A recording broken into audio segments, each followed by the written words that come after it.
Os o ta, croeso cynnes i chi. Hyn o'r oedfa'n enw yr arglwydd fel mae Tristan yn yr oedfa heno. Mae'n hyfryd cael ti nôl gyda ni, Tristan. A ni'n gweddio bydd Duw yn defnyddio ti heno yn ein plith ni wrth i ti'n arwen ni. Paned ar ôl yr oedfa, felly aroswch am hynny. Ac yna, fel ni'n dweud bore mewn Llaneirwg neu Symelens os welltych chi.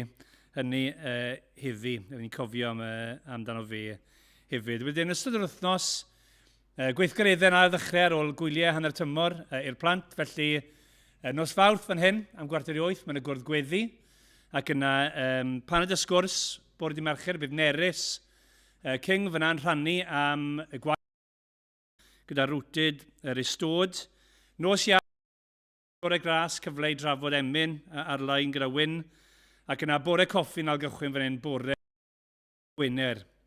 Does dim clybiau plant yn y nos, ond fel ni'n sôn bore yma, mae'n diflenni fan hyn yn y blaen yn sôn am cyngerdd Gwyl Ddewi yng Nghwmni Marad Emlyn. Mae hynny yma nos Wener am 7, felly cyfle cyfeillion i ddod i'r cyfarfod yna.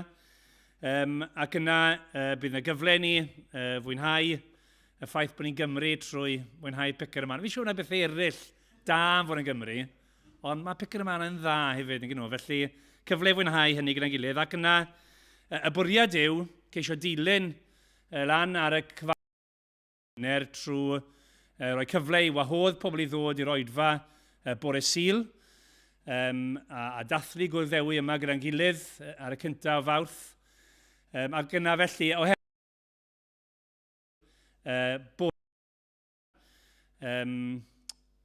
ac yna bydd y cyfle yn bod yn y bore gewn ni'r cymyn yn yr oedfa gyda'r hwyr.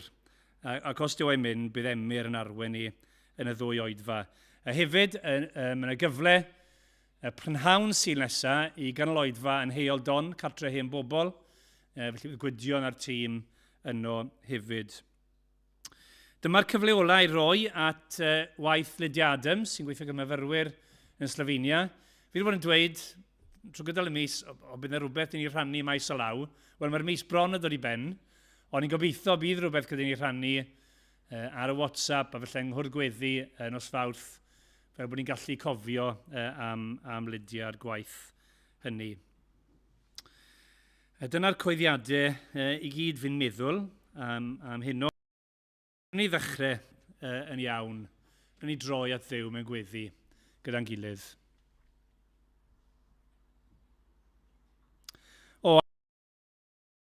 Am y cyfan, i ni wedi derbyn wrth la heddi.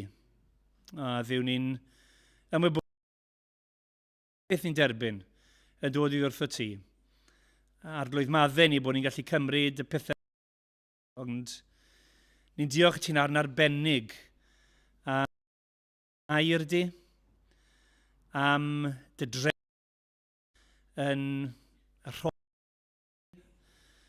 yn yr oedfa yma sydd wedi drefnu ar ein cyfer ni. Ni'n diolch ti bod hyn i gyd ein lles ni ac dy ogoniant ti. O Dduw, ni yn gweddio y bydde di yn cadw'n sylw ni heno arna ti dy hun. Bod dy air di mewn ffordd dyw Tristan ddim yn deall yn dod i ni yn bersonol heno. Bod yn air i ti di paratoi ar gyfer bob un ohono ni. Ni'n gweddio i ti gynnal Tristan wrth y fe'n harwen ni.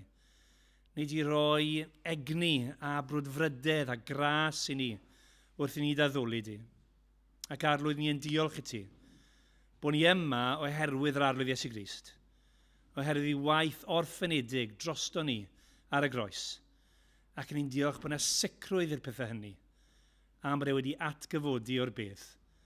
Bod marwolaeth wedi goncro. Bod Duw y Tad yn fodlon yn y mab. O Dduw, danfon dy ysbryd felly, un plith ni. Rhagora'r yn deisefiadau ni gofyn, a byddai'r cyfan oll mwyn clod a mawl i'r arglwydd Iesu Grist. Amen. Wel, gai ddiolch yn fawr i chi am y croeso. Mae'n hyfryd cael bod gyda chi yn eich cwmni chi unwaith eto i addoli'r arglwydd gyda'n gilydd. I ni am wneud hynny, a barhau wneud hynny drwy ganu gyda'n gilydd. Mawr yw yr arglwydd, mawr dy ffyddlondeb yn yw yn dy nefoedd. Triw dy addewid bob amser i mi, cadarn dy air, dy drigaredd ni fetha, ddoi heddiw'r un, a thrygwyddol wyt ti. Ych ni godi i ganu gyda'n gilydd.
Wel, fych ni droi a'r diw gyda'n gilydd. Nes ymlaen, fyddwn ni yn edrych ar lythyr cynta Iowan. Ond cyn bod ni'n troi i lythyr cynta Iowan, i ni am droi i lythyr Paul at y Galatied. Ac ni am droi i Galatied ac i'r drydydd benod. Ac ni am ddarllen y rhan yma o'r ysgrythyr sydd yn sôn am fraint y Cristion i fod e wedi i fabwysiadu yn yr arglwydd Iesu Grist. Ni am ddechrau darllen Galatied penod 3 ac adnod 26 ac i ni am ddarllen ymlaen i adnod 7 o'r bedwaredd benod. Galatied 3 felly ac adnod 26. Dyma air ein Duw ni. O blegyd, yr ydych bawb trwy ffydd yn blant Duw yng Nghrist Iesu. Oherwydd mae pob un ohonoch sydd wedi ei fedyddio i Grist wedi gwisgo Crist amdano. Nid oes rhagor rhwng Iddewon a Groeged, rhwng caeth a rhydd, rhwng gwrw a benyw, oherwydd un person ydych wy oll yn Crist Iesu. Ac os ydych yn eiddo Crist, yn y had Abraham ydych, et i feddion yn ôl yr addewid. Dyma rwyf yn ei olygu, cyhyd ag yma'r etifedd dan oed, nid oes dim gwahaniaeth rhyngddo a chaethwas, ei fod yn berchenog ar y stad i gyd. Y mae dan geidwad a gorychwiliwr hyd y dyddiad a benodwyd gan ei dad. Felly nine, pan oeddem dan oed, o'r oeddem wedi ein ceithiwo dan ysbrydion elfennig y cyfanfyd.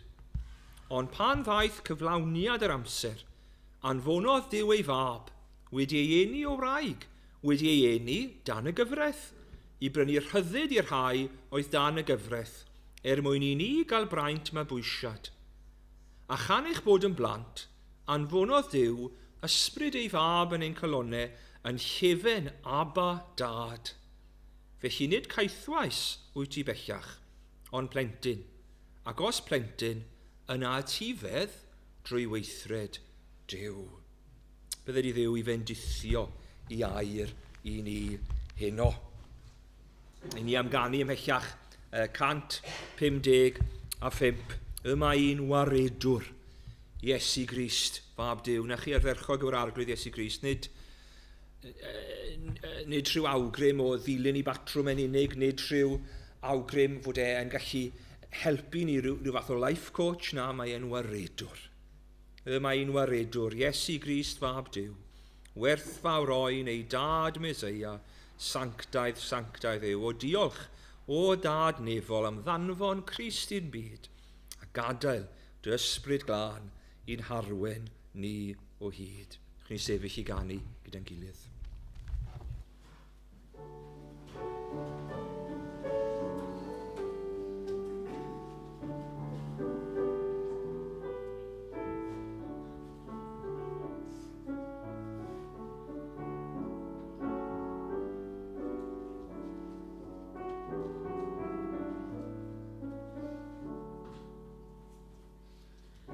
Yr mae un waredwr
Cyn bod ni'n troi i alw ar ein Duw mewn gweddi, gywch ni wrando eto ar ei airau, i ni am droi i lythyr cyntaf Iowan, ac i ni am droi i'r ail benod, ac i ni am ddarllen o adnod 28 hyd y drydydd benod a'r trydydd adnod. 1 Iowan, i ddechrau, penod 2 ac adnod 28, dyma i'r ein Duw ni.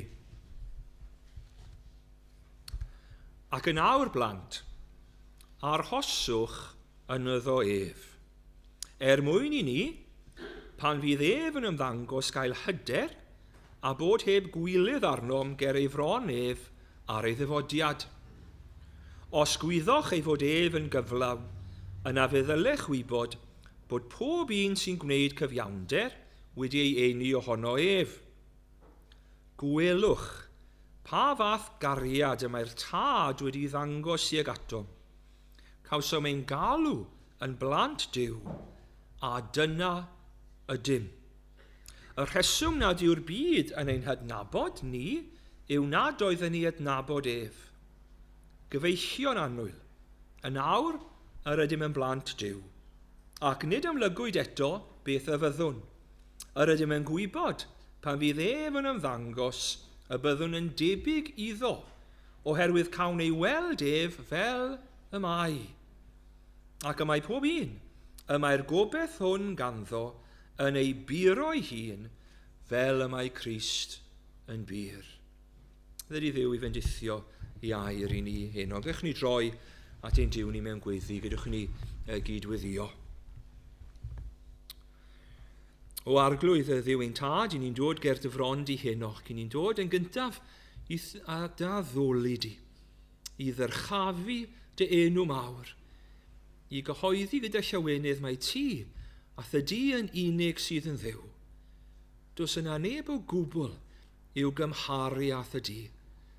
Ac arglwydd i ni'n trefeddu heno, ein bod ni'n cael dod o gwbl i ddaddoli di. Ti yw y Duw sydd yn gyflawn ohono ti dy hun. Ti y Duw sydd yn un Duw ac eto'n 3 pherson.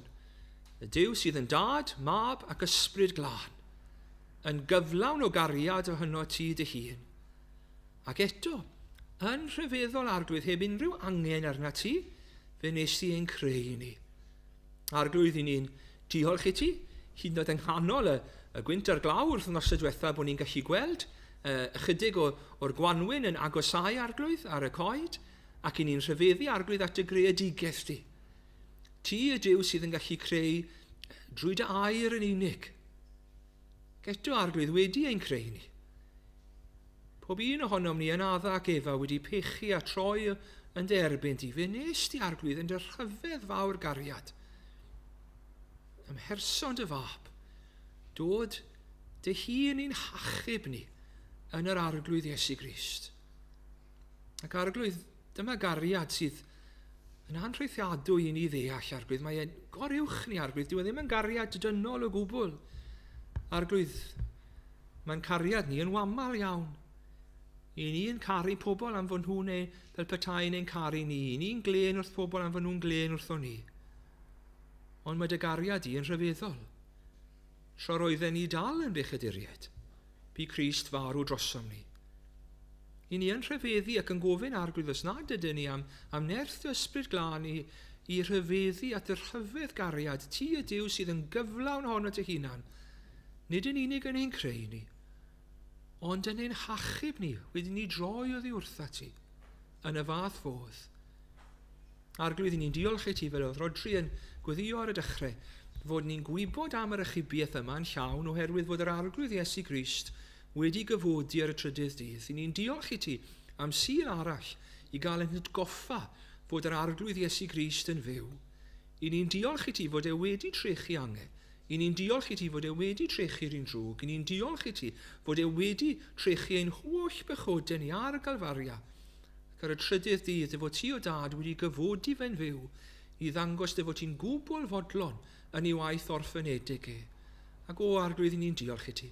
I ni'n diolch i ti, mae nid yn rhyw heiddiant yn hunain. Does gyda ni ddim. Nid yn rhyw heiddiant yn hunain i'n dod ata ti heno, ond yn heiddiant llawn yr arglwydd Iesu Grist. Ac arglwydd wrth bod na wythnos newydd yn agor o'n blaenau ni. Arglwydd Dyn ni ddim yn gwybod, felly mae rhai o'n ni yn profi blinderau bywyd. Eraill o'n ni yn cael adeg o hapusrwydd a llawenydd yn ein bywyd ni, ac eto arglwydd. I ni'n diolch i ti yn hyn. Beth bynnag ein cyflwr ni, beth bynnag ein sefyllfaoedd ni heno, i ni'n diolch i ti fod ni'n dechrau ar ddi-sur wrth edrych ar wythnos newydd gyda'n gwaredwr yn fyw.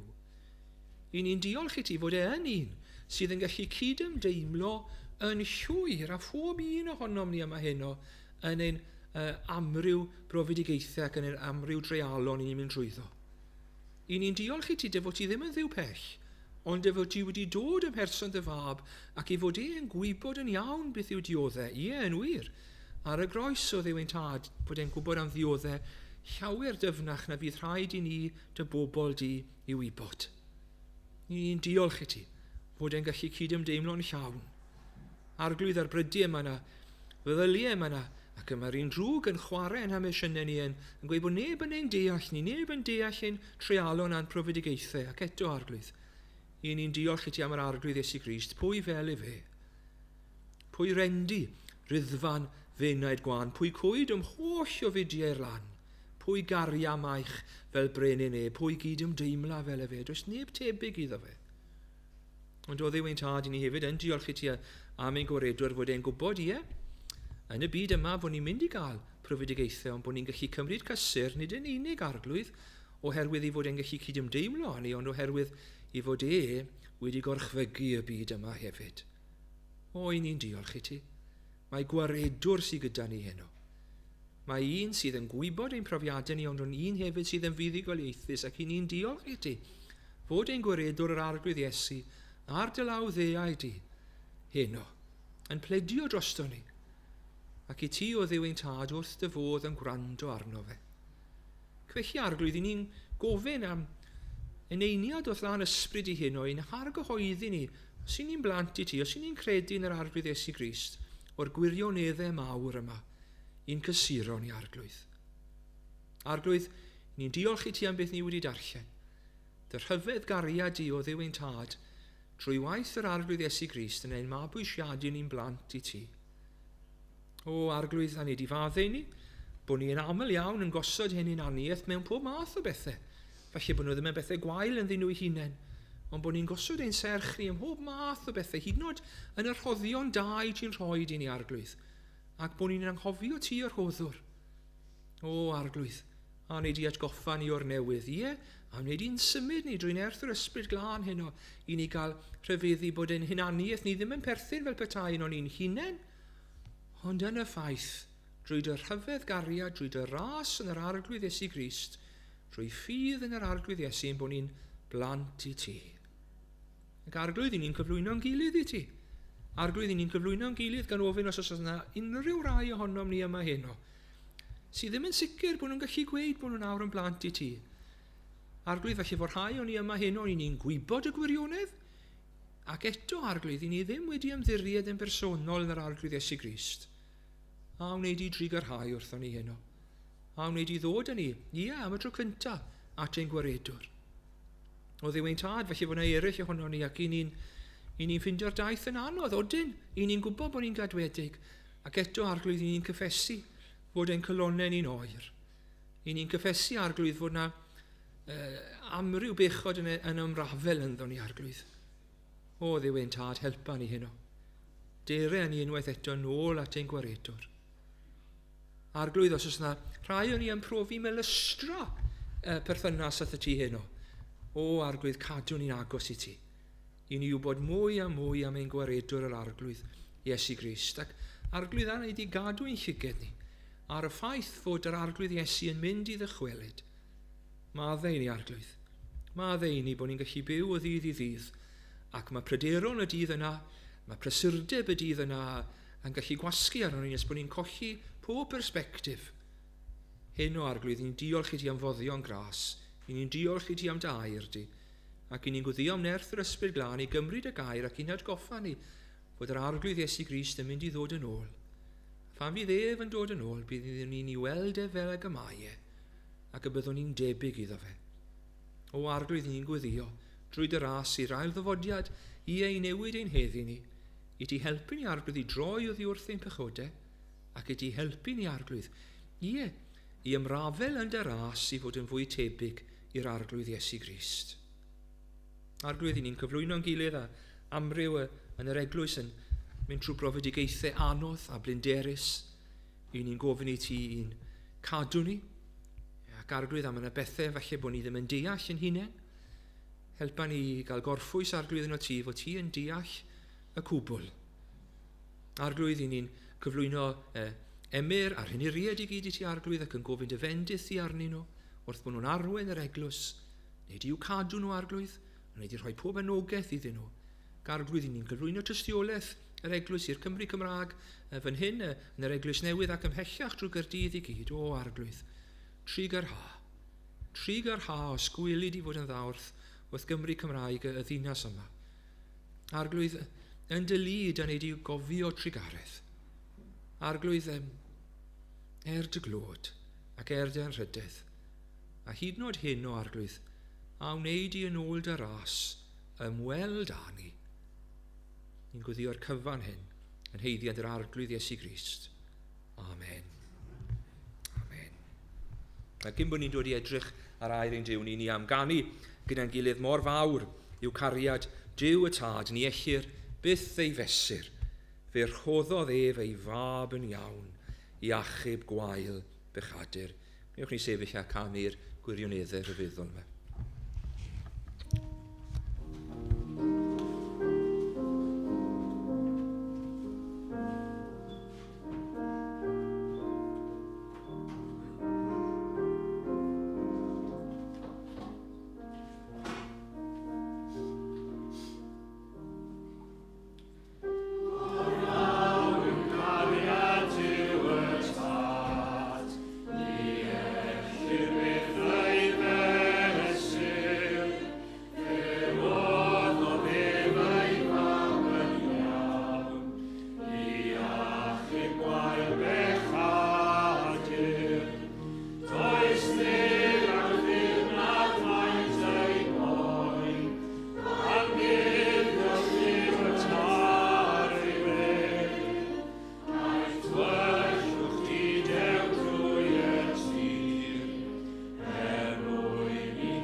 Wel, trowch gyda fi i lythyr cyntaf Iowan ac i'r drydedd bennod yn enwedig.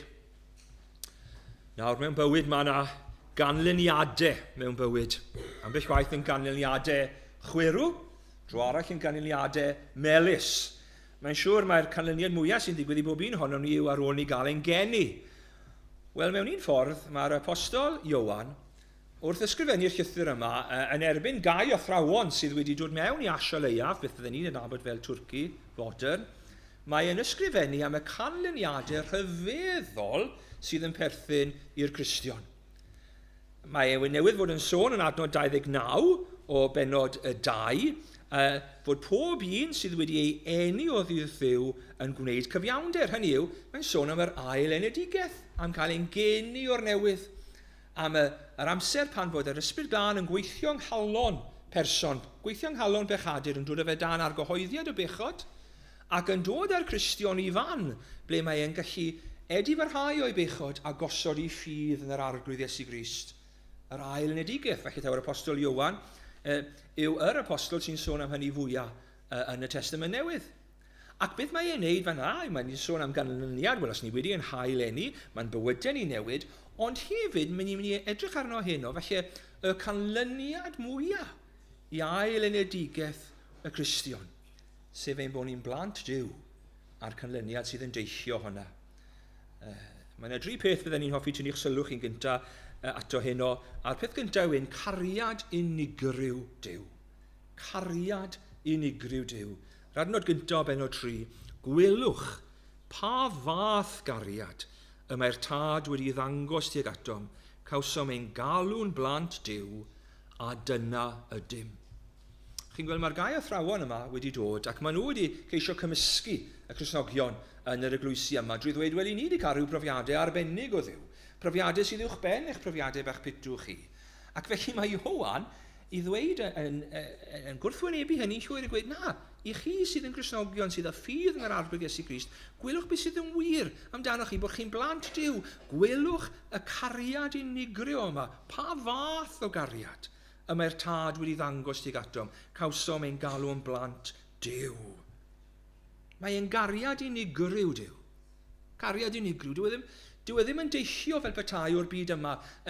Duw sydd yn cymryd y blaen, Duw y tad sydd yn cymryd y blaen yn y cariad yma, o garu i bobl. Fi'n cofio pan o'n i'n byw yn Llambed, o'n i'n Llambed rhyw bythefnos yn ôl, ac o'n i'n gweithio yn y caffi rhyw ddydd, ac mae yna ferch yn dod mewn ar yr ail, fi'n credu yr ail o Chwefror oedd hi, ac mae Liz Jones, mam Rodri'n gweithio fi, cer i roi canwyll ar gacen i fi, mae pen blwydd y ferch yna heddi. So nes i. A yna rhywbeth yn y ferch yna, wel, rhywbeth yn bwyty ddi. Mae eisiau treulio fi amser hynny, oedd rhywbeth yn dyn. Wel, fi nawr yn briod i ddi. Ond chi'n gweld mae cariad Duw yn wahanol i hynny. Pan bod Duw'n ein caru ni, does na ddim unrhyw beth deiniadol fel petai yn naturiol yn o'n i'n hunain. I ni'n bobl sydd wedi troi'n cefnau ar Dduw. I ni'n bobl sydd wedi mynd ffyrdd yn hunain. Yn wir, os chi'n edrych drwy'r holl Feibl, hyd yn oed pe mae chi'n mynd nôl i'r Hen Testament ac edrych ar cenedl Israel, os oes Beibl gyda chi, mae rhwydd hynnt i chi droi gyda fi Deuteronomium, penod 7, ac adnod 7 ac 8, dyma mae Duw yn dweud wrth cenedl Israel. Nid am eich bod yn fwy niferus na'r holl bobloedd ar hoffodd yr arglwydd chwi a'ch dewis.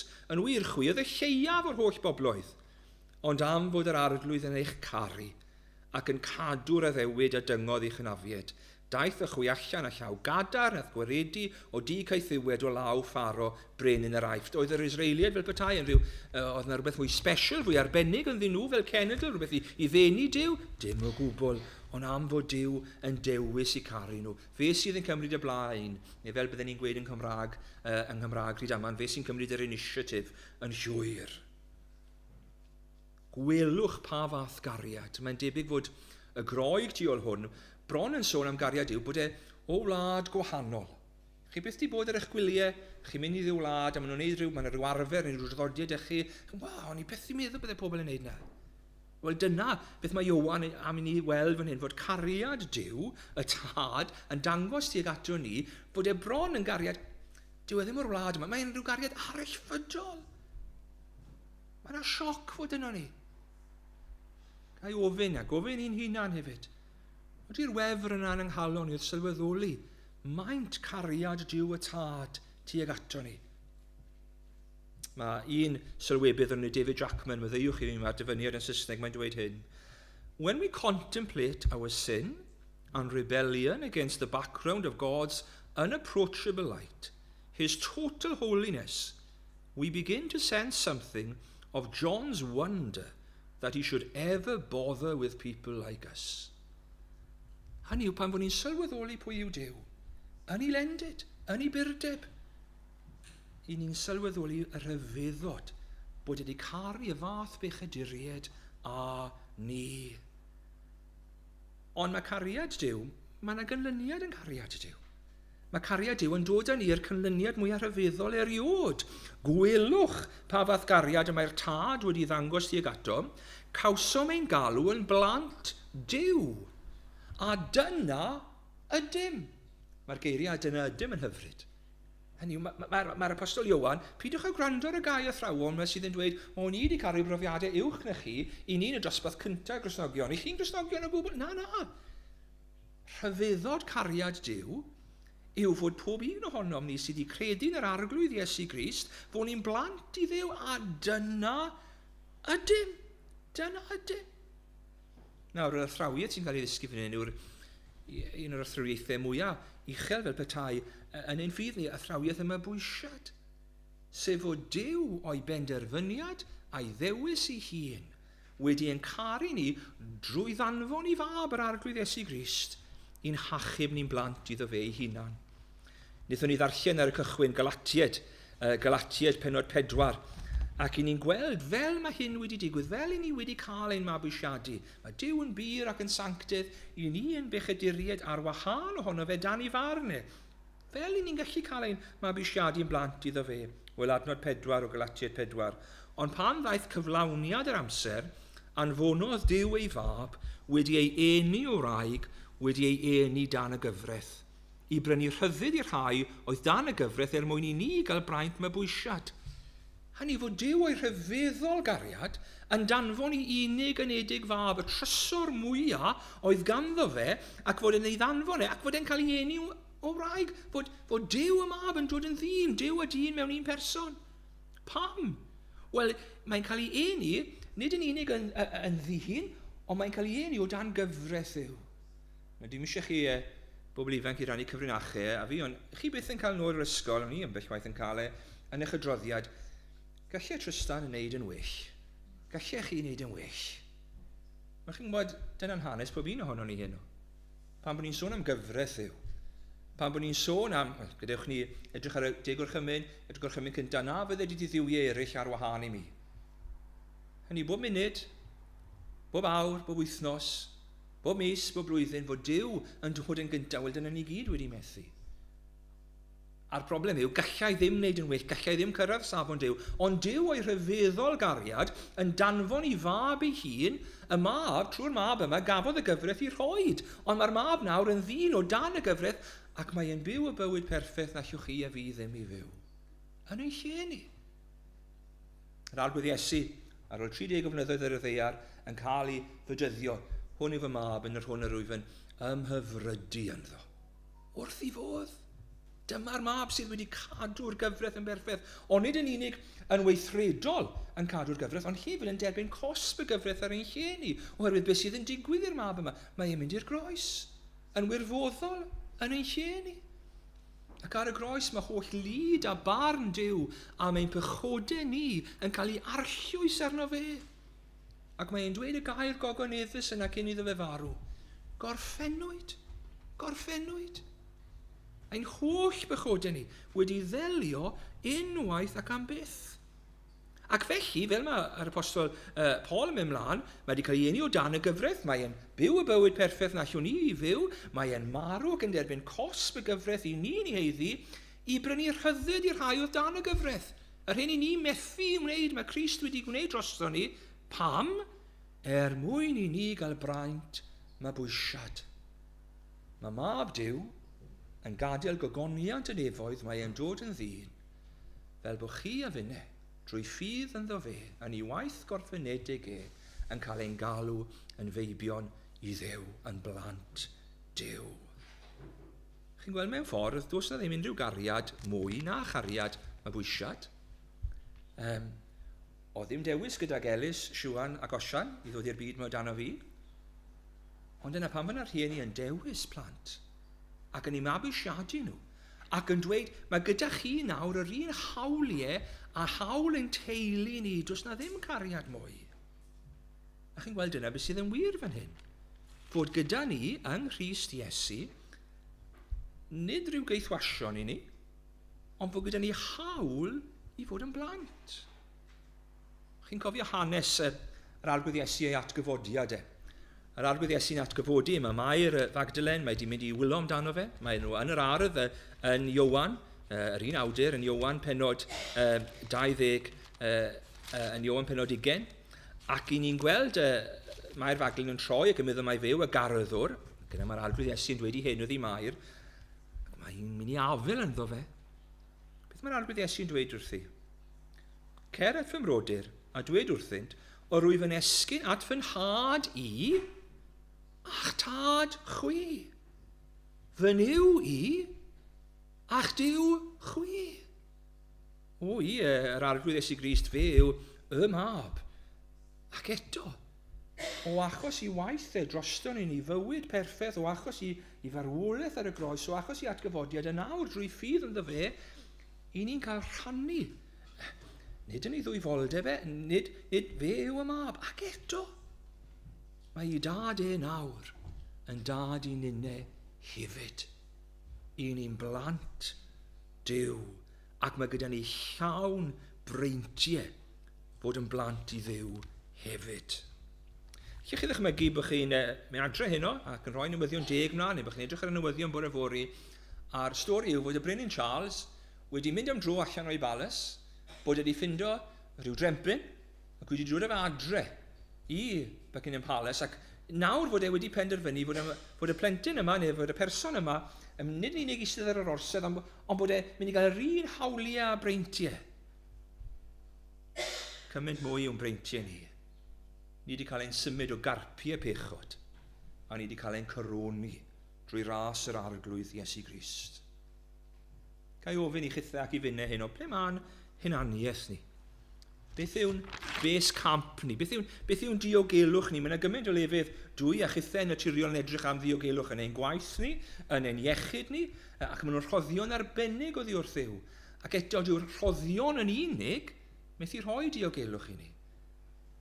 Na, mae'n hunaniaeth ni yn dod o'r ffaith na nid fi sy'n creu yn hunan, ond o rhyfedd gariad Duw yn yr arglwydd Iesu Grist, y mod i'n blentyn iddo fe. David Jackman unwaith eto, security comes through realizing that our identity as God's loved children depends not on our activity, but on his electing grace. Fod Duw yn ei gariad, cyn llunio'r byd, cyn lledu'r nefoedd wen, cyn gosod hael na lloer na sewr uwch ben, fod wedi trefnu ffordd yng nghyngor tri yn un i achub gwael golledig eog ddyn, a nawr drwy'r arglwydd Iesu Grist yr achubiaeth yna yw bod ni'n blant iddo fe.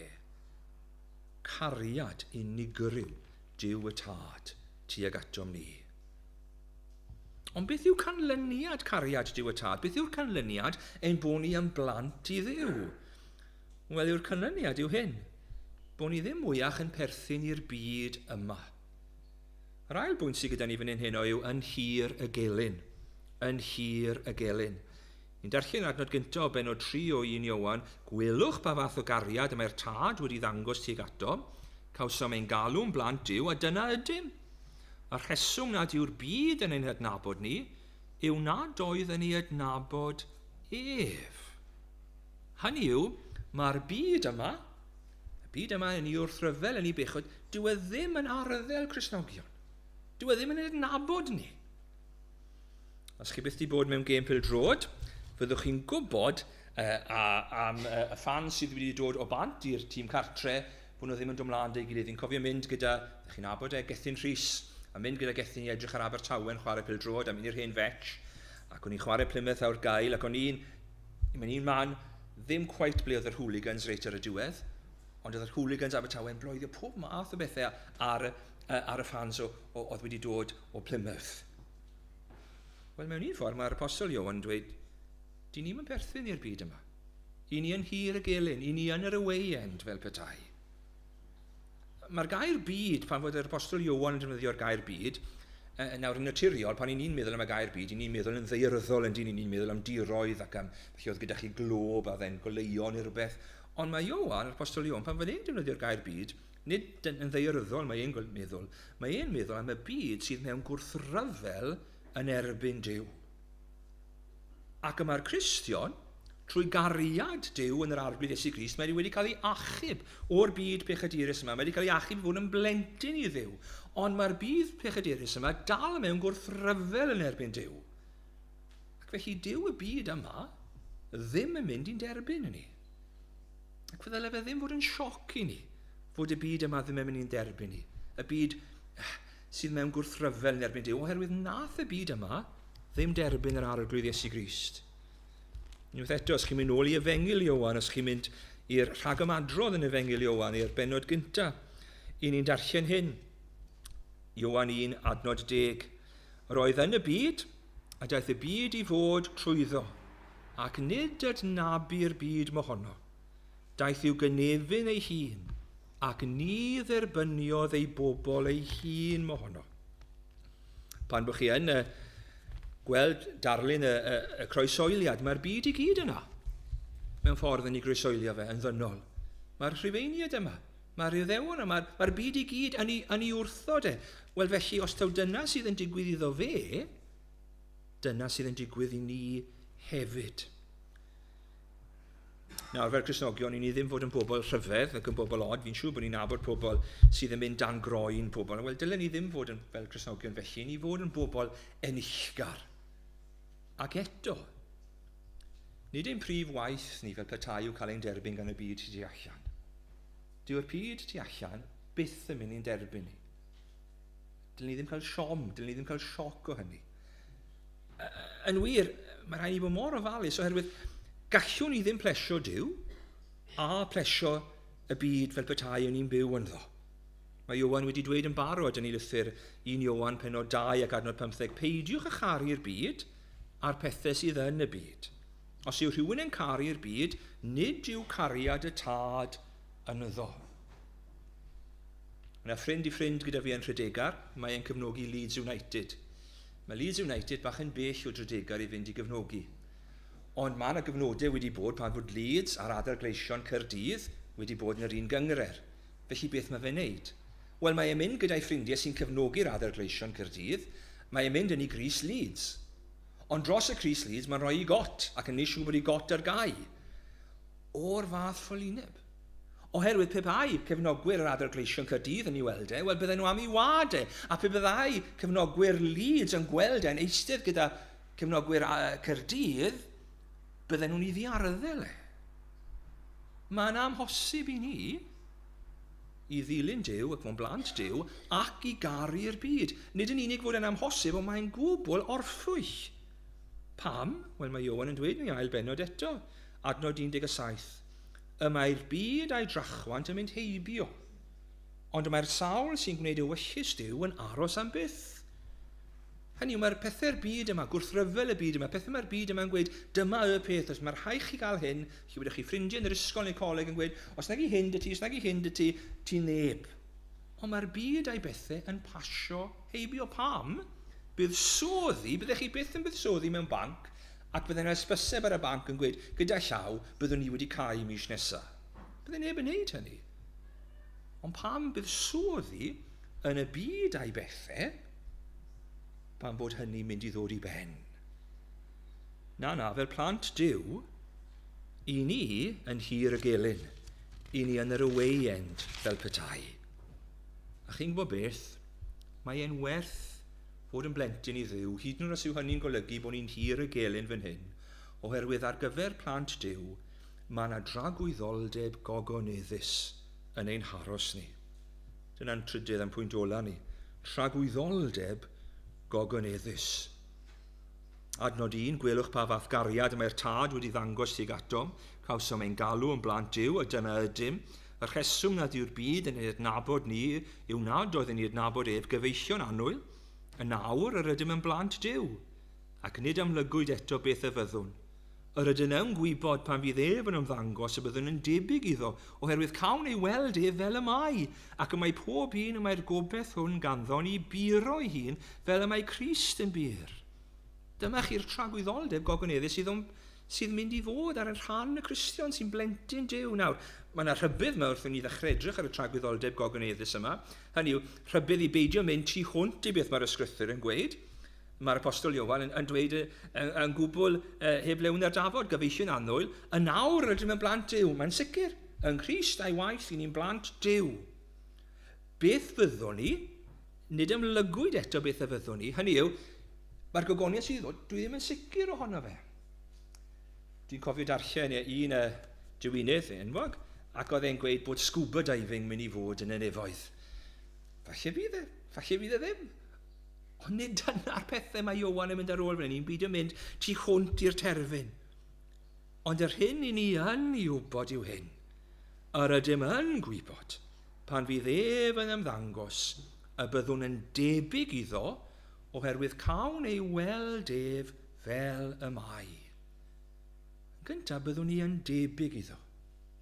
Nath yr arglwydd Iesu atgyfodiad gydag y corff go iawn, ond corff oedd pechod mwyach ar byd syrthiedig yma methu effeithio. Un dydd, pan fydd yr arglwydd Iesu'n dod nôl, fyddwn ni'n debyg iddo fe, fydd gyda ni gyrff newydd.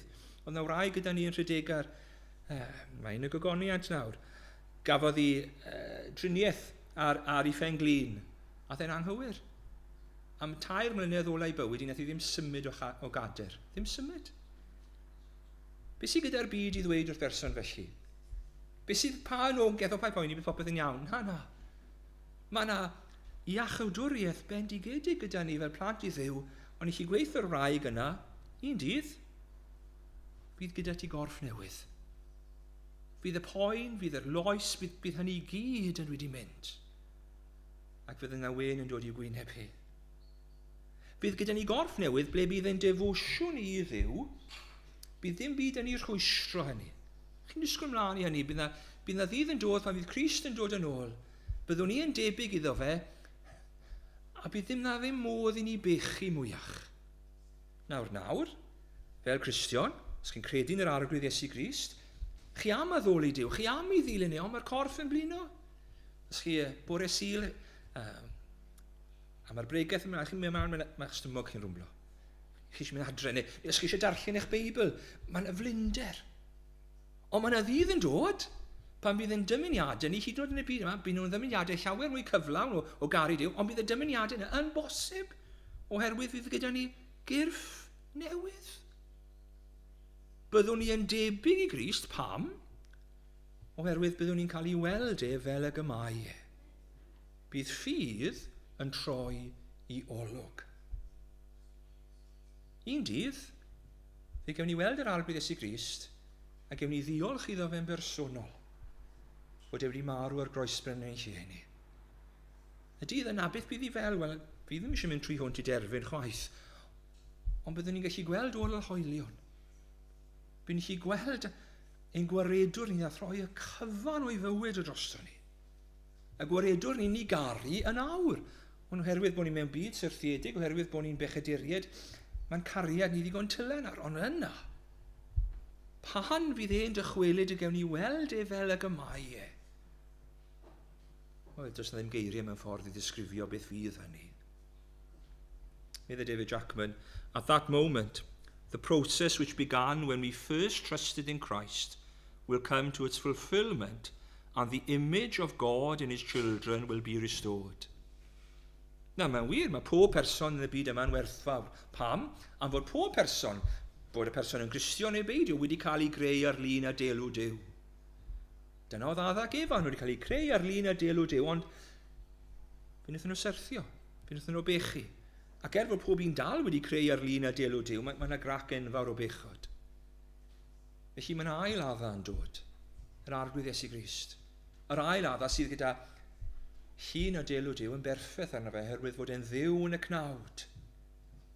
Ac i bob un sy'n credu ynddo fe, mae stamp llawn llun o delw Duw mynd i gael ei rhoi arno fe.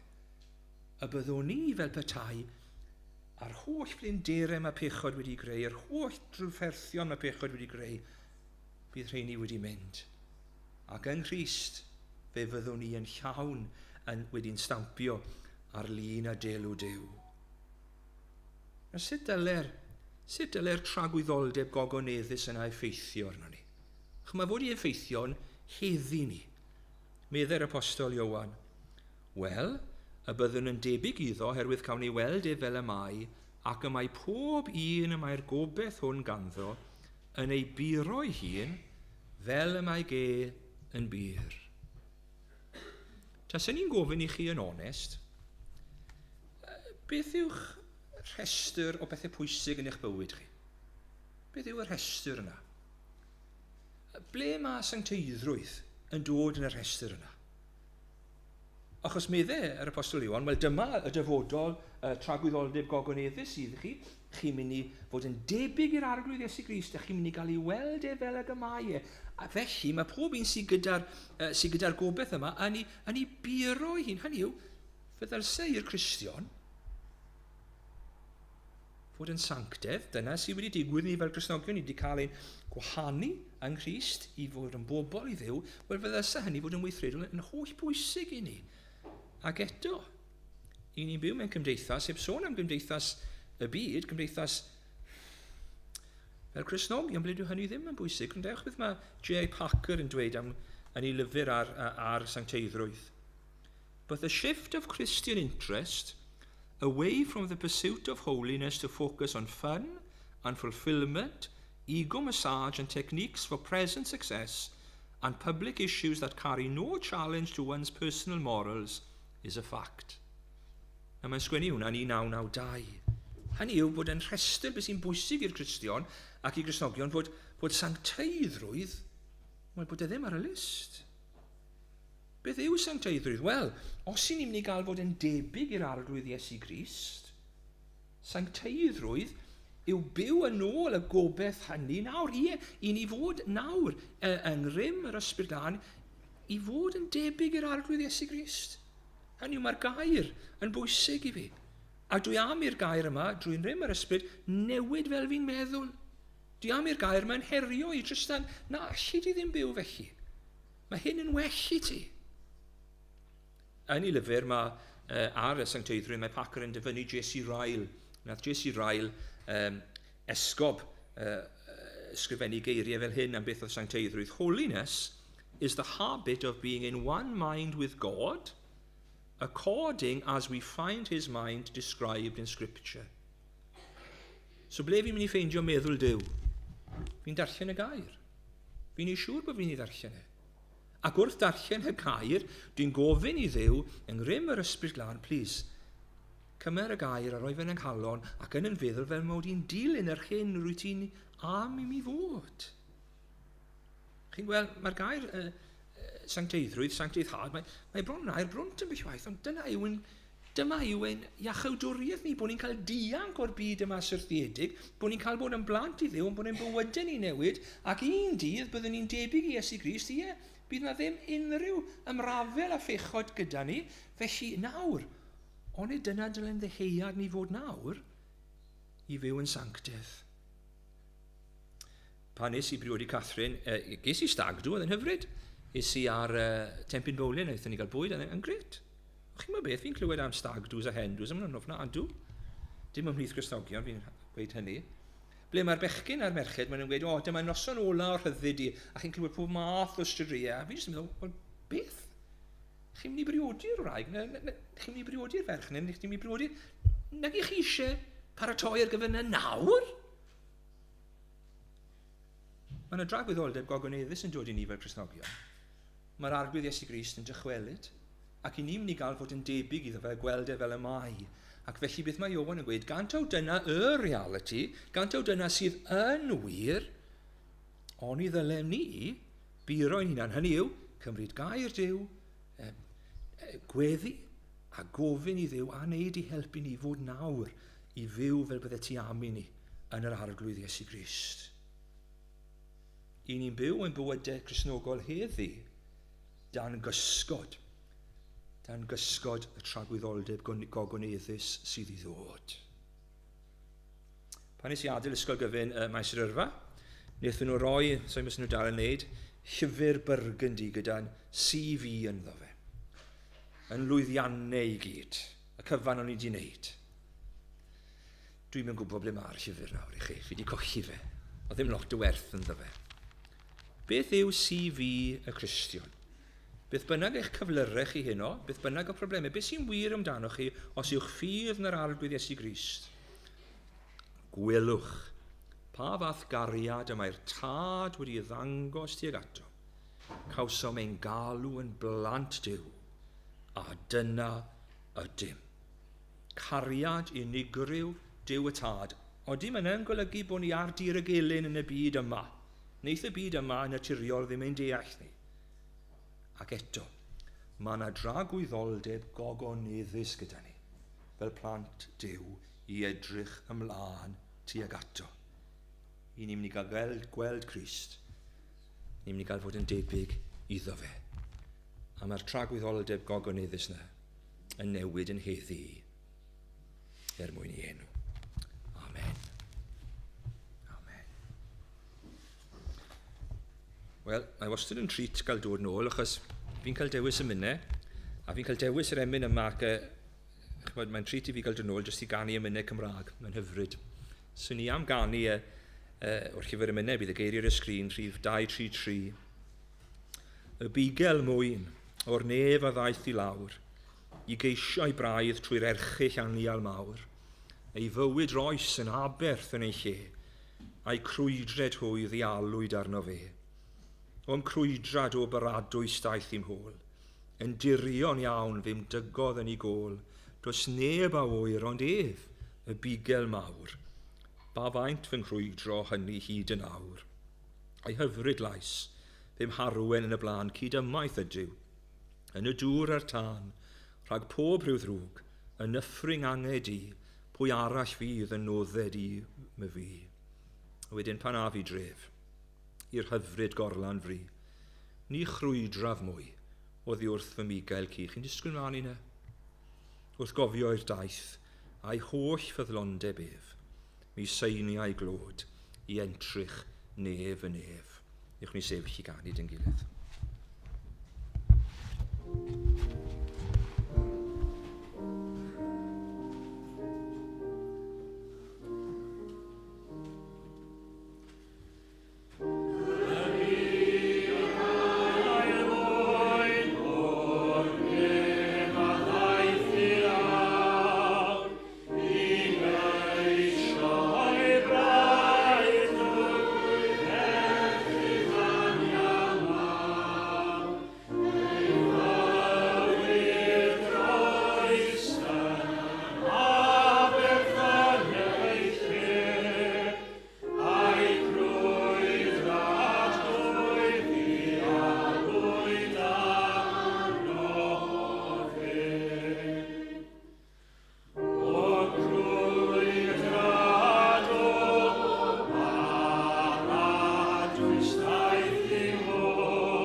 Iddo ef sydd ar gallu ganddo i'ch cadw rhag syrthio, a'ch gosod yn ddifau a gorfoleddus ger bron i agoniant. Iddo ef yr unig ddew, ein gwaredwr trwy Iesu Grist ein harglwydd.